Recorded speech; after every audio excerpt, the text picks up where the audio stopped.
For decades, right, the name Jeffrey Epstein has been synonymous with wealth, power, and this really depraved web of secrets. But now, with the recent unsealing of court documents, a brighter and much harsher light is being shone on one of history's biggest sex trafficking rings, and all the powerful people connected to it. Before we get into any of the names, the network, all of that, it is absolutely essential that we start right here, with the words of a victim. Because this isn't some story about celebrities or intrigue. At its very core, it's about the profound and lasting trauma that was inflicted on hundreds of vulnerable young women and girls. And this is the number that has everyone talking.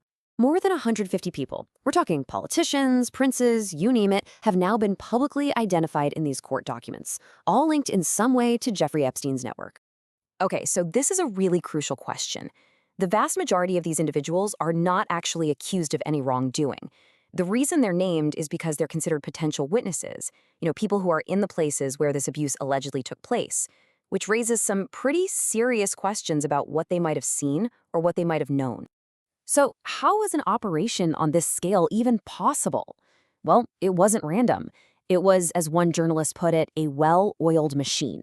And to really understand how it lasted so long and had such a devastating impact, we need to look at how Epstein and his co-conspirator, Ghislaine Maxwell, actually built it. Their partnership was this kind of twisted symbiosis.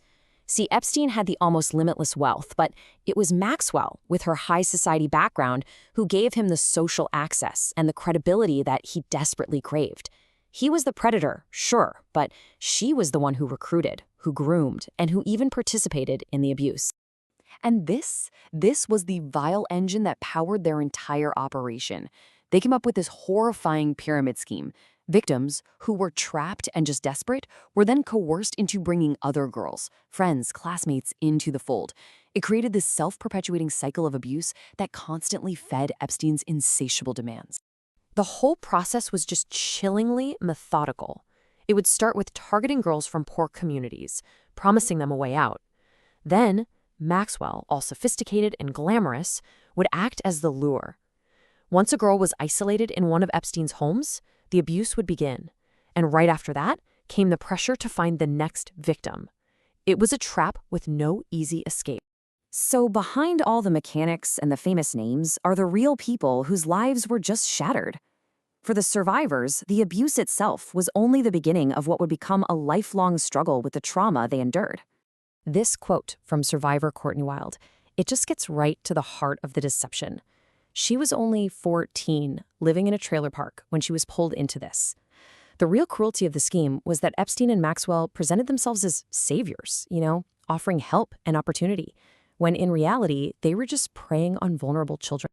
Maxwell used her status to build trust with absolutely devastating effect.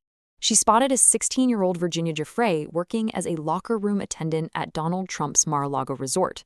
When she heard Giuffre was studying massage, Maxwell offered her what sounded like a dream come true, a job as a traveling masseuse. It was a complete lie that led her directly into Epstein's hands. And this quote, wow, it just powerfully captures the unique betrayal the victims felt from Maxwell. She wasn't just some organizer on the sidelines. Survivors testified she was often in the room, actively participating in the abuse. And for many of them, that betrayal, coming from another woman, was the deepest wound of all. The scale of this operation is shocking for sure. But what's maybe even more shocking is how it was allowed to continue for decades. This wasn't really a secret. It was a systemic failure of power, of influence, and of justice. I mean, just look at this timeline. It shows a really clear pattern. As early as 1996, a victim reported Epstein to the FBI, and nothing was done. In 2002, a major magazine story had its most damning allegations completely cut after Epstein personally intervened. And then in 2008, he got a plea deal so lenient it was practically an insult to his victims. That was the reaction of journalist Vicky Ward when her editor at Vanity Fair cut the allegations from her story. Think about it. She had convinced two sisters to speak on the record, believing this powerful magazine would protect them. Instead, Epstein's power allegedly intimidated one of the world's most famous publications into silence. And what's really astonishing is that this secret deal, which was made without any of the victims' knowledge, didn't just protect Epstein. Its language was written to be intentionally broad, giving a get-out-of-jail-free card to his entire network of known or unknown co-conspirators. It was literally a shield for everyone involved. So, where do things stand today? Epstein is dead, Maxwell is in prison, but these unsealed documents make it crystal clear that this story is far from over, and they leave us with a whole host of disturbing, unanswered questions.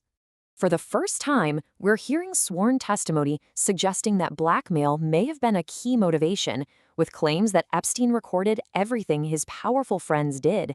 So it begs the question, what did these people see?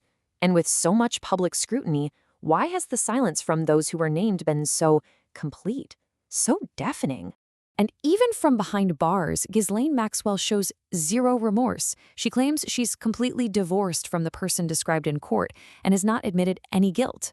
This denies her victims the closure that might come from a simple apology or just an admission of the truth. This is a pretty sobering warning from a journalist who has covered this case for years. The splashy names and the sordid details, they're just the surface. Her assessment suggests that the true scale of the network and the depravity involved is something we still haven't even fully grasped. And that leaves us here. The unsealed documents, they give us some clarity, but ultimately they raise a far bigger, more haunting question. This case was never just about one man. It was about a whole system of power, money, and influence that protected him. And we're all left to wonder if that very same system will ever allow the full truth to see the light of day.